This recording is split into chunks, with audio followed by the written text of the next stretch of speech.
Good morning, good afternoon, good evening. Welcome, everybody. We're glad to have you join us today to talk about expert insights on cutting-edge API testing solutions. I have a couple of guests with me today. We have Daryl Kent, who's a field CTO and analyst at GigaOm. How you doing, Daryl? I'm doing outstanding. How about yourself? Great, great. Glad to have you. And we have Nathan Jakubiak from Parasoft, who's a senior director of development. Good morning there, Nathan. How you doing? Hi, Arthur. I'm great today. Hope you're well. Yep, yep. So we're going to have an interesting back and forth discussion, but I think before we start the discussion part, we want to give some context about what we're talking about today. And we are going to discuss not just API testing, but the GigaOm radar on API functional testing. The goal of the radar is to match and align buyers' needs and requirements to sellers' capabilities, their ability to execute the operational fit, the vision, and the commitment they might have to the market. The role of analyst research in that decision making, from our perspective, is it's the critical resource for comparing and contrasting, in this case, API testing solutions based on comprehensive evaluation criteria. For this report, there are 27 different criteria. They include table stakes of 5 criteria, deployment model, key technical capabilities, which is the largest portion of the evaluation, and then business operational considerations along with emerging technologies. For the purpose of the radar and the positioning that you see on the screen for the various vendors, we use key technical capabilities and business operational considerations because that's what we're trying to align. End users and providers aligning technical capabilities with business considerations. You'll see that it's multidimensional. There are 4 quadrants and or 4 hemispheres, if you will, quadrants. The upper is maturity, the lower innovation, to the left on your screen, feature play and innovation play. What those really mean are, that's one dimension. The other dimension is whether or not you're a leader, challenger, or an entrant. And then the third dimension is where are you placed and what is your direction? So it's a multi-dimensional nuanced report. Maturity is not necessarily maturity as you might expect that definition to be. What it really is we expect that if you were to buy an API testing platform and the provider was in the maturity space, that over the course of the contract or the 12, 18, 24 months of use, it would remain relatively stable.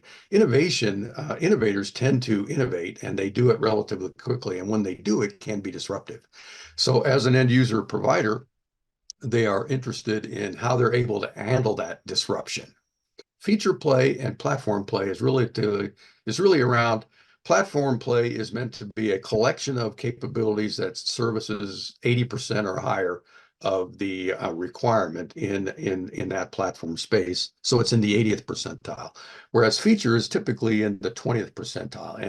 And so in this case, you'll see that Parasoft is in the leader quadrant. They're closest to the center. The goal is to get to the center, because if you can get to the center, you are highly capable in you're complete in your offering, and you're extremely capable in your execution and your strategic vision, along with you are less disruptive to the operation. No one ever makes it to the center because the center tends to move with the market. But Parasoft is extremely close. What we have found in terms of capabilities and features, modern API testing solutions must offer comprehensive testing capabilities, including support for various API types and advanced testing strategies. AI, you can't talk about any technology these days without talking about AI. So they are reshaping testing approaches, offering more intelligence and efficient ways to create and manage tests. I believe we're going to have a segment on that as well. So what you're looking for as a provider is, does it fit your operational model, your ability to handle risk or not? And is it innovating? Are they moving?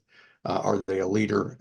Are they moving with market? Are they moving behind market or moving ahead of market? And how does that fit your operational model? It should be based on how well those features and capabilities align with your testing goals and requirements. And you should consider, for future proofing, vendors that are innovating and incorporating technologies like AI, ML, to ensure the solution remains relevant. What I wanted to do today was go over a couple of these criteria that we thought were kind of interesting and maybe differentiating, and let especially the two of you talk about the importance of this criteria. What are things people should be looking for, etc. Let's go quickly over the definitions. Mock testing. API development requires both a client and a server to be useful.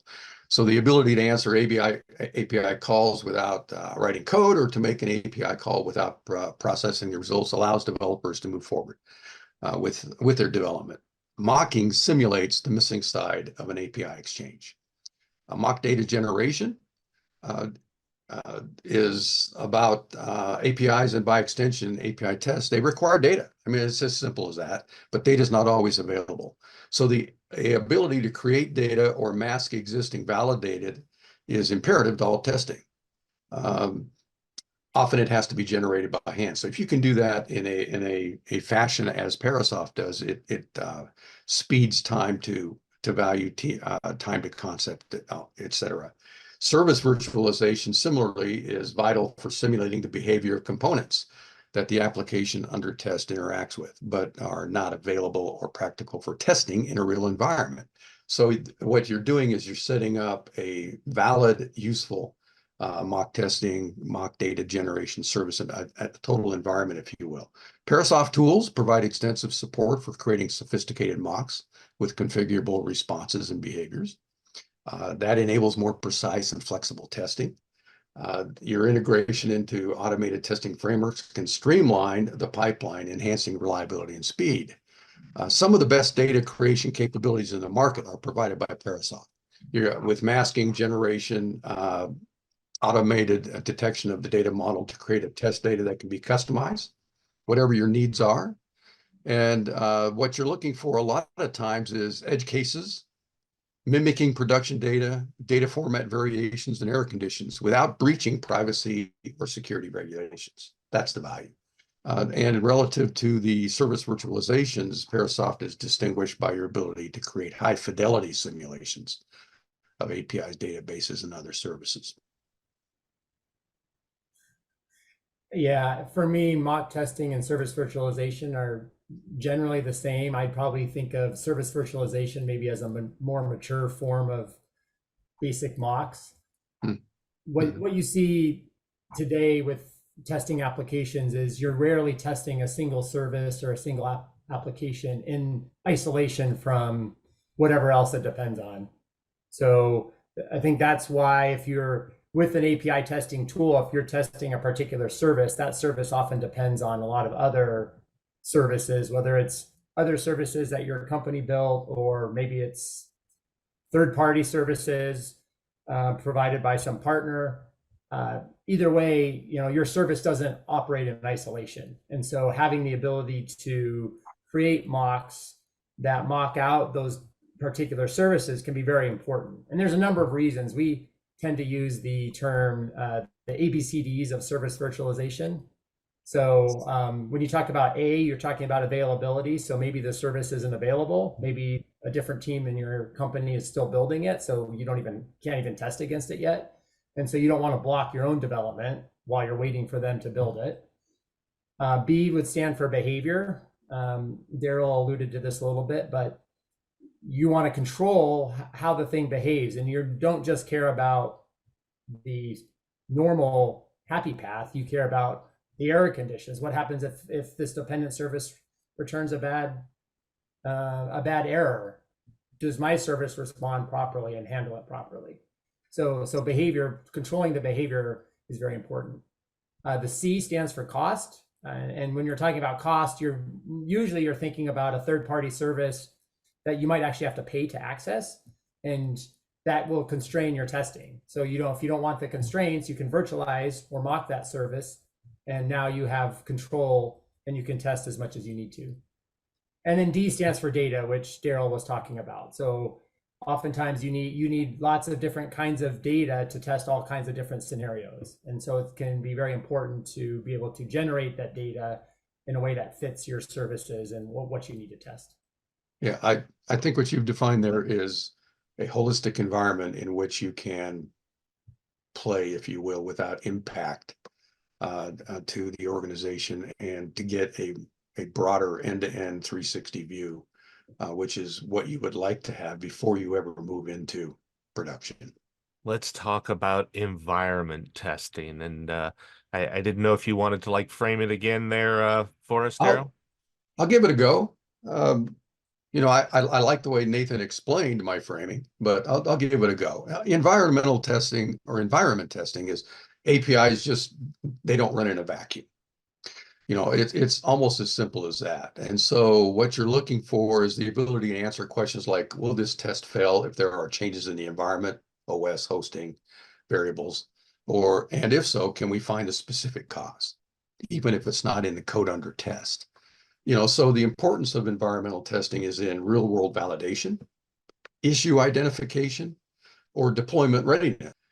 Usage is around multiple environment simulation, configuration testing, performance, scalability. How's it actually going to be used? When I think of environment testing, I think of it as a very mature form of service virtualization, because, you know, mocks and service virtualization, you're often thinking about, you're setting up a virtualized version of individual components to meet particular needs that you have. But when you start talking about environment testing, you're thinking about, how do I deploy an environment that allows me to test a given scenario that my service or my application needs to undergo. But you probably don't only have one, you probably have multiple different configurations and environments that you need to test. And so from the Parasoft side, we view, from the testing perspective, we take an environment-based approach to testing, where we allow you to define what your environment should look like. So when I'm testing my service, what are all the dependent services? What states do they need to be in? Are they live? Are they virtual? Which data do the virtual ones have? And you can effectively define them as these deployable packages. And then you can, for a given set of tests, you can deploy one package and run your tests. Then you tear that down and you deploy a different package and run a different set of tests, and so on and so forth. We like to call that deploy and destroy, but it's something that you could easily integrate into a CI/CD pipeline, where you can, at the start of the pipeline, you deploy the environment, you run the tests, you tear it down. Then you might deploy a second environment, run the tests, and tear it down. And it allows you to package everything and make it really easy to execute and run on demand as needed. It's very similar to modern cloud operations. It's an instance-based type of approach. And you know, I might have written perfect code. I might have called the APIs specifically and accurately, but I don't want to find out that it's not working properly if it ever gets into production. You know, so the sandbox is exactly that. You are developing that environment as a safe place to play, experiment, develop, and because at the end of the day, operational issues may ultimately turn into liability and brand issues if they're not tested properly and in an environment where you can test comprehensively. Yeah. And I think it can be really important. It's really nice when you're able to, say you're early on in the development of your service, you know, the environment that you're testing against, everything might be mocked. But at one point, once you're ready to deploy it live, the ability to take that same set of tests and now just change the environment. So now it's deployed against all the live services, right? But it's the same set of tests that you already validated against the mocks, right? It gives you a lot of confidence once that, you know, you're able to get it through the live services. Yeah, you're trying to eliminate all the unknowns. As we know, these are machines. This is code. Stuff happens, but the more you can eliminate before reality hits, the better it is. And so these are almost. I'm shocked they're not table stakes at this point, you know. But the fact that that Parasoft is providing them to the extent you are is where the real value is.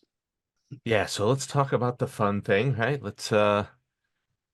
AI is always the elephant in the room these days, and the interesting thing is that, the opportunities for AI, machine learning, and LLMs to improve software testing is huge, right? Anywhere from creating tests, executing tests, making sure that the tests are efficient, self-healing, impact analysis so that we only run, exactly the right number of tests so that we can improve speed to deployment and speed through test, and things like noise reduction. So there's just lots, and that's just off the top of my head when I was putting this together.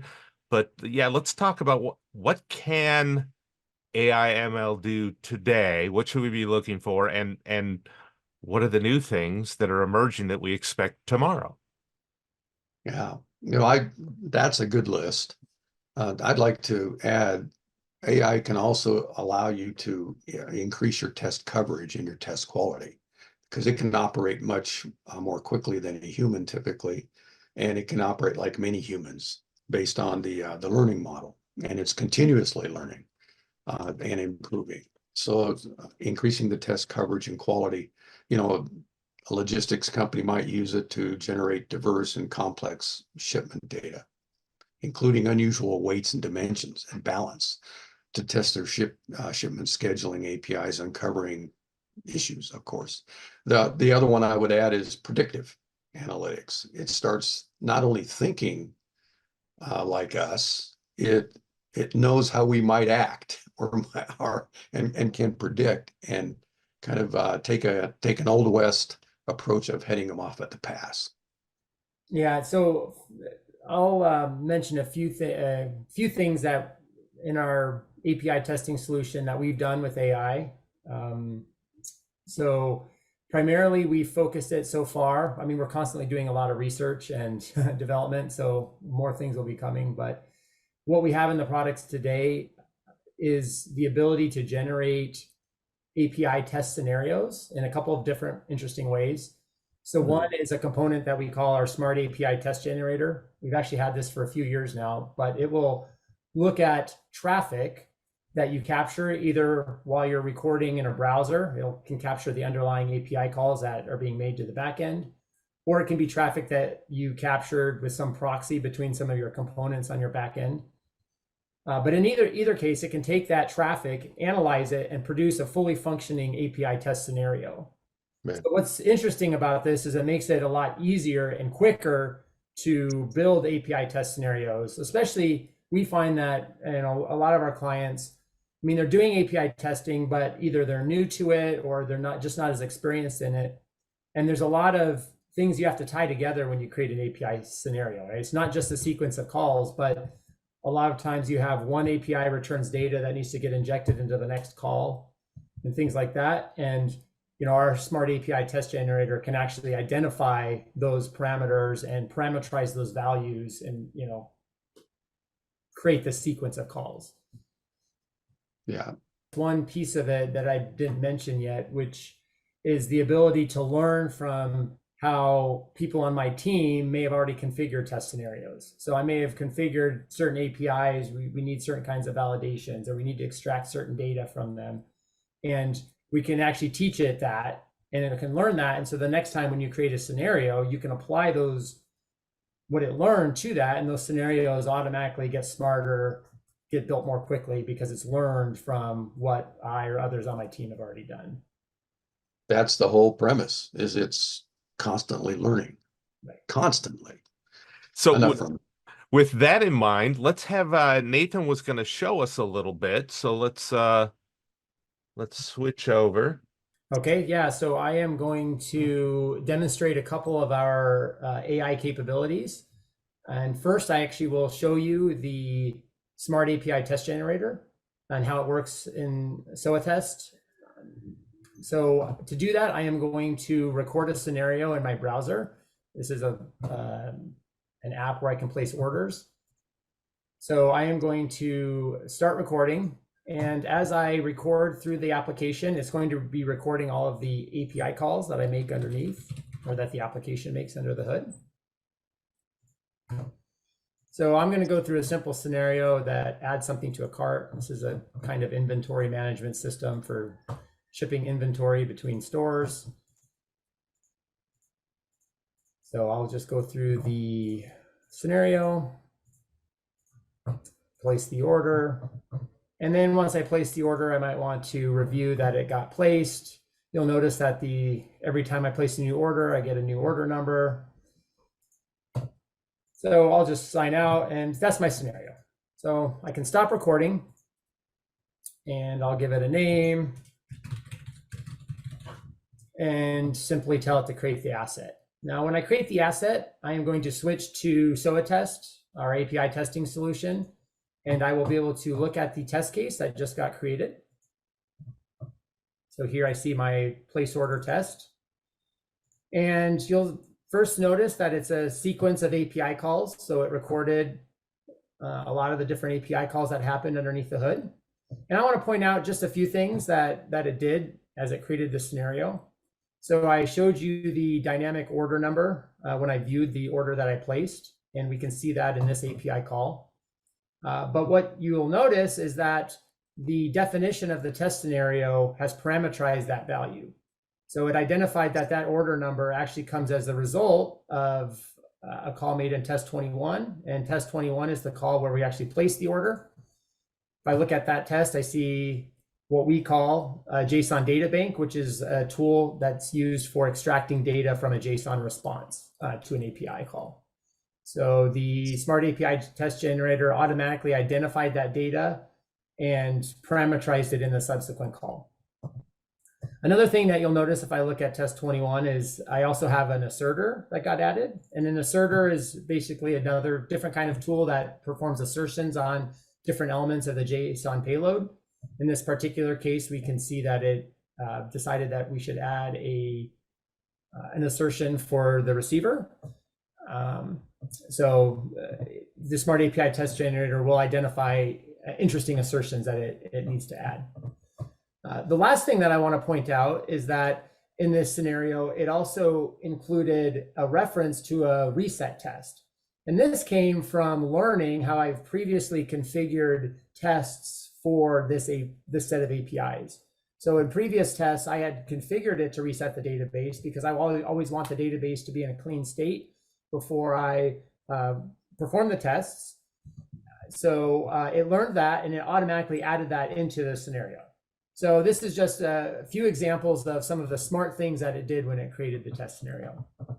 You'll notice I can go ahead and run it, and everything's green. It's a fully functioning test scenario. If I look at the traffic response in that last test, you'll see it actually parameterized it. It reset the database, so it reset the order counting, and you can see that it actually used the live real number that got parameterized.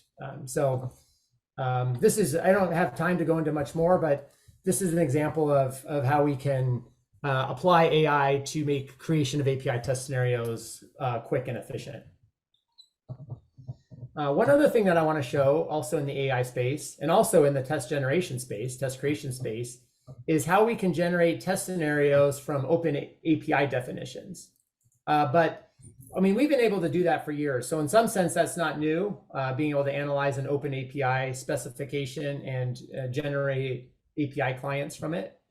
But what's new for us in the last release is the ability to ask OpenAI or Azure OpenAI to generate a test scenario based on the open API specification. And so I'll show you that now. The usage of OpenAI and Azure OpenAI is completely voluntary. We have it controlled by license features, so companies who aren't comfortable with it don't have to enable it, and their users won't have access. But if you do, it is something that you want to do, it's available to you. So I'm going to choose to create a test from my open API definition, and I'm going to tell it to create test scenarios. So what's interesting about this is I can provide it some guidance on how I want it to create the test scenario. So I'm going to look at a previous prompt that I built.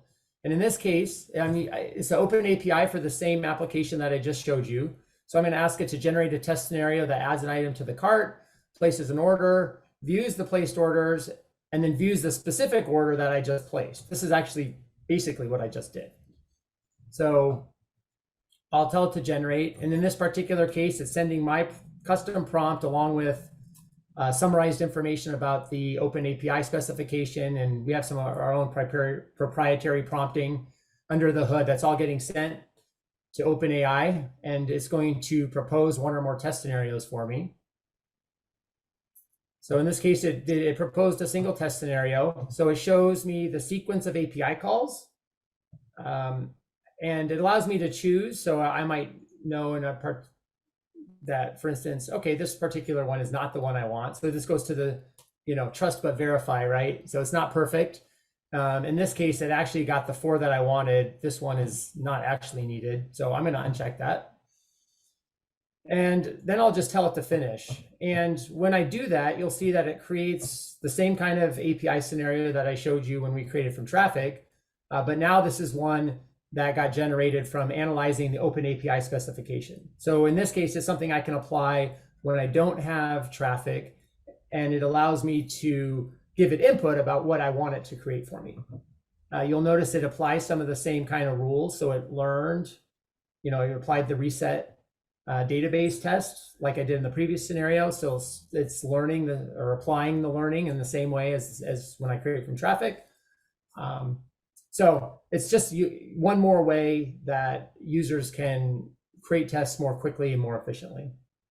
So I don't have much more time today, but you could always reach out to us if you want to see more, because we have a lot of exciting things to show. So. Wow. Reducing complexity. It's kind of what goes on behind the curtains. You make it look easy. That's the goal. We try to make things that people can actually use, as opposed to that just chat box in it somebody could go to ChatGPT for. So a lot of room for error. That eliminates a lot of that. The productivity is clear. I've said for years that relative to data storage devices, if you knew what went on inside these things, you'd never put a lick of data on them. and it's kind of the same thing here. That it's difficult to do and do correctly and do comprehensively. Absolutely. So that's cool. Like Nathan just mentioned, if you want to get a fuller demo or get a trial of the product, talk to somebody about it, you can absolutely do it. I'll have a QR code just a moment for you, or if you got a specific question, again, we're available to answer your question. So hit that Q button and put your question in, and we'll be able to handle that in just a moment here. Just a couple of quick things to wrap up. All of this stuff that you saw and more is available as part of the Parasoft continuous quality testing platform. So we have things for functional test automation, API test automation, performance test automation, code analysis, coverage, unit test, service virtualization, etc., all in a platform that's open, being able to connect to other parts of your DevOps environment to work with your other tools and reporting systems. It's actionable, so we can help you make sure that you get the work done the way you want, and using AI everywhere to do all kinds of cool things. So I just wanted to mention that. And again, of course, there's the radar report, and we did very, very well. We're a leader and a fast mover, so we're going in the right direction, going toward that impossible to reach center of the target there. But we're very proud of it. We encourage you to download the report and read it for yourself. The QR code on the right is the one that'll take you to the landing page. Fill it out, you get a copy of the report, and you can learn more about all of it. And on the left, if you want to get a trial for one of these many products that are available, and it might be that it's API testing, or it might also be that you're thinking now about unit testing or coverage or something. And so it's all there, and we're happy to have it. And with that, any summary statements before we go to Q&A, gentlemen? Nathan, I'll let you take first crack. No, I think we're very excited about what we've built. It's a very mature product. It's been on the market many years, lots of happy customers. And we're very excited where we can go with the AI stuff. So thanks. And Daryl, we're so happy to have you with us today. It's been fun working with you. And any summary words you want to give us? Yeah, I'll kind of take it back to my opening statement. What we're trying to do is align and match capabilities to operational processes. And what you've shown here is you have the lowest risk, most comprehensive, most complete offering that could fit into any operational environment with the least amount of risk, easy to use, easy to implement, and quick time to value, quick time to deploy. So there's operational efficiency, there's customer intimacy there, and there's performance and product superiority that fit into any kind of transformational strategy that would be a value statement to any end user in this using this tool and for the organizations that are deploying it. All right. Well, thank you both. It's been a fascinating discussion. And, as we talked about this, there's 27 points or whatever in this whole thing. And we could have spent like 10 minutes on each one if you want to sit and listen to us for the next 4.5 hours. But instead, we're going to take your questions live now. So again, click that Q box, get your question in there. And, if we're unable to answer it or you're watching a replay, send us an email, info@parasoft.com or go to our website and click that little chat bot and we'll still answer it. Doesn't have to be today right now, but we thank you so much for attending. If you've got future things that you'd like to see us cover, please let us know, and we'll be happy to make more content based on the kinds of things you're looking for. So again, thanks everybody. So we do have some questions that have come in. One of the questions that came in was, what the most important thing to keep in mind when looking at API testing solutions? For me, I would look at ease of use. So one of the key capabilities is our what we call low code, no code platform. So at ease of use, how quickly and easily can I create my test scenarios? I think you're also looking at the type of technologies that you need to support. So, there's a lot of basic REST API testing solutions out there, but when you need in-depth features that have some of the complex capabilities we talked about today, like mocking or data, you might have wide variety of protocols or message formats you need to support. Then you need a tool that can support all those different things. And our tool is one such tool. So those are a couple of things that come to mind for me. Yeah. The thing that I almost spewed out immediately was ease of use, because I tend to look at it from the operational and the business side. The functionality is tremendous, but the functionality enables things like agility, time to value, de-risk in terms of deployment. There is, your AI, you were able to show an AI within context simulate what you showed it and recorded to create. All of those are turnarounds and agility. And you might have noticed I have a few gray hairs, and I've been doing this since the assembler days. And when I coded and developed, what we talked about was cycles measured in weeks, sometimes months. And if lucky, and it was simple, maybe a day or two. But what you showed is to be able to do iterations within seconds. And that is meaningful to productivity and time to value. So I would suggest that if you can create a holistic, complete environment and generate tests that have efficacy and effectiveness and efficiencies, that's what I would look for. I mean, you're not testing and developing particularly just to play. You're doing it to do something productive in a business. And so that's a tool like this is, if it can get it done quicker, more effectively, with better efficacy, then absolutely, that's what I would look for. All right, great. There was one more thing I might add, Arthur.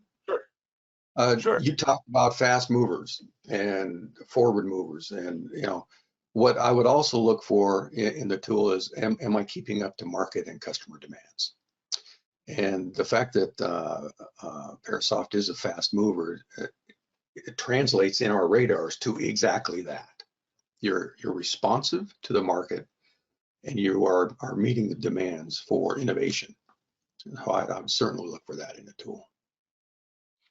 Yeah, these days with the AI stuff, if you're not moving forward, you're moving backward compared to everybody else.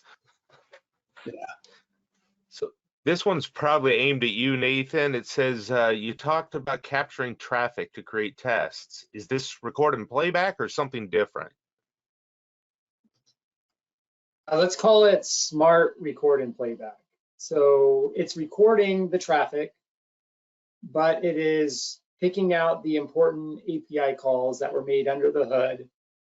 And it creates a test scenario that quote unquote does replay them, but it replays them with smart. So as I showed, it will parameterize dynamic data, create assertions, add things to the test that you might have added to other similar tests in the future or in the past. So it is a form of replay, but it's smart. I would call it replay within context. It understands context. And so it's reducing noise. Mm-hmm. The next one is, if I want to buy a solution rather than open source, what's a good way to explain the value to my boss so I can get approval? So since 1956, the answer has been it always depends. However, in this case, the dependency is on what's the budget level of your boss and what persona do they represent, because it's different. There's a functionality, there's a productivity budget, but where we find these things stall a lot is when you get into the executive levels, because they're looking for urgency. You know, why should I act? I mean, is good enough good enough? And so you have to not only be able to explain the technical capabilities, but the operational efficiency, the productivity, the measures to the business to get their attention. All right, great. The next one says, should I start using these LLM enhanced tools today, or is it safer to just wait until it's more mature? We had a sidebar in this when we were looking at setting up this webinar, and I think they're good to use today, but I would call them teenagers. The maturity of AI is in kind of a teenager state. It thinks it knows everything, and it will challenge you on whether or not you know. So it is a trust but verify, but they are very, very effective, especially if you set the narrative up to where the context is very clear, and they can then make AI can then make decisions around that context, like Nathan showed in the demo. You know, so there's a data set that it learns from, a library it learns from, and if you can make that as clean and useful as practical, and then set the context, they are brilliant. They are, the latest iterations of AI are head and shoulders beyond just the previous generation, and they learned the previous generations trained them on the current releases. So I would say yes, they are useful to use.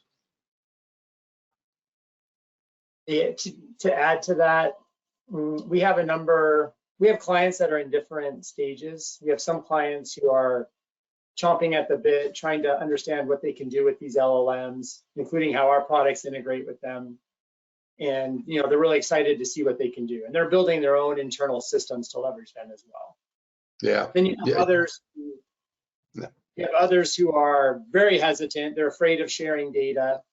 And that's actually one reason why we support both the TIP standard OpenAI and the Azure, because the Azure OpenAI is supposed to protect your data more. You have your own private sandboxes. But either case, we know that some people aren't comfortable, and so you can completely disable it and prevent your users from touching it. Right, right. There is Yeah, go ahead. there's the data concern. I would attribute it to something like, are you looking for somebody riding shotgun, companion, co-pilot, if you will, or are they riding in your car as a backseat driver and just sending you down paths you don't need to go down? So you just need to be cognizant of that. Yeah, in all our research, we found that in our own internal usage, as we're developing on them, they do a lot of great things. Because it's so great, sometimes it can lure you to sleep to think that it's perfect, and it's definitely not perfect. So you have to maintain vigilance, but I would argue you really should be learning how to use them, because it does offer productivity gains. You just have to watch it and not blindly follow it. I think that's the most valid point right there. And it comes back to what you mentioned earlier, trust but verify. It is easy to get dependent on them. Yeah. Okay, so funny that we've been talking about privacy here, because the next question in the box was, we have to comply with various regulations about data privacy. It's been challenging because we can no longer just use things like traffic in our tests. What do you recommend? I have a statement there. That is a strength of Parasoft in data generation. That's why you want the mock data generation, to ensure that you can generate the data that complies and is private, is masked properly. And in fact, even if you're using real data, it is protected. The mock data enables you then to generate it as if it was, and completely, I'm not going to say protected, but completely private, because it's mock. So this is, whoever asked that question is almost like a layup for Parasoft, I would think. Yeah, I think the I'm ability guessing. to create the scenario and then provide your own mock data, as Daryl said, that's definitely one way to approach it. Another way to approach it is, rather than using the traffic, you use, this open API scenario generation that I showed, and then combine that with your own mock data. That would cut the traffic completely out of the picture. So there's multiple ways to approach it. It is, in our findings and in the radar, you will see we make this statement. It is the unique strength of the folks on this call. So if that's a concern, this is somebody you should have at the table. Parasoft is somebody you should have at the table to have a discussion. Yeah, and so like I said, you can always hit us up on the website or email us. There's one more question here, and if anybody else has others that want to get in there, make sure you get it into the box. What's the next big thing we should be expecting from AI in testing? I guess they're asking us to be like predictors of the future now, but what do you think? I don't have it pulled up, but we touch on that in the radar, emerging criteria, and I haven't. I apologize, I don't have it at the tip of my fingers, but it becomes perhaps looking at your customer set and predicting what markets they might be getting into, and therefore what businesses they may be getting into, and therefore predicting what type of testing you may have to develop. It becomes more of a look ahead in my view. I don't know if that's practical or possible, but that's certainly AI has that capability. The more data you feed it, the more you open it up, the more predicting it gets, or it can get. And so maybe that's where, instead of doing what you would do in a test and development environment that is germane to your focus, you open up that focus and start thinking about what else could we do? Where else could we go? What else do we have to test to prepare for the business that may be expanding? That's one possibility. Things that I Nate, think did you want about. to add? Yeah, the things that I think about, and some of these we're at various stages. They are in play already in some ways, but I think they're going to continue to be developed. So looking at things like learning from how you create test scenarios to apply that to how you create your future scenarios and making that more and more automatic. That would be one thing. A second thing would be further uses of self-healing. You're starting to see that a lot in UI testing, but I think that's going to span across some different kinds of tests, including API tests or who knows what else. I think you can look at things like test optimization. So identifying the specific set of tests that need to be run in a given context, speed up your CI/CD process. And then the last thing, I think we're going to start expecting a lot of analysis on the results to help you read through the results, understand what's important, what's not important, filter out the noise, that kind of stuff. We call that. Oh, I'm sorry, I didn't mean to step on you. I'd say that was in the radar. Go ahead. It is in the radar, AI/ML for results filtering. You know, if there's no time to evaluate those results, then your testing almost becomes not worthwhile. So being able to filter those to what test teams must evaluate to a manageable subset has got practical application, and it's near term in terms of capabilities. All right. Well, that was the last question on our list. I want to thank you both for joining with us today. It's been a fascinating topic, and all those who joined us as attendees, we're so glad you could make it. We hope to see you here next time. Thanks and have a great day.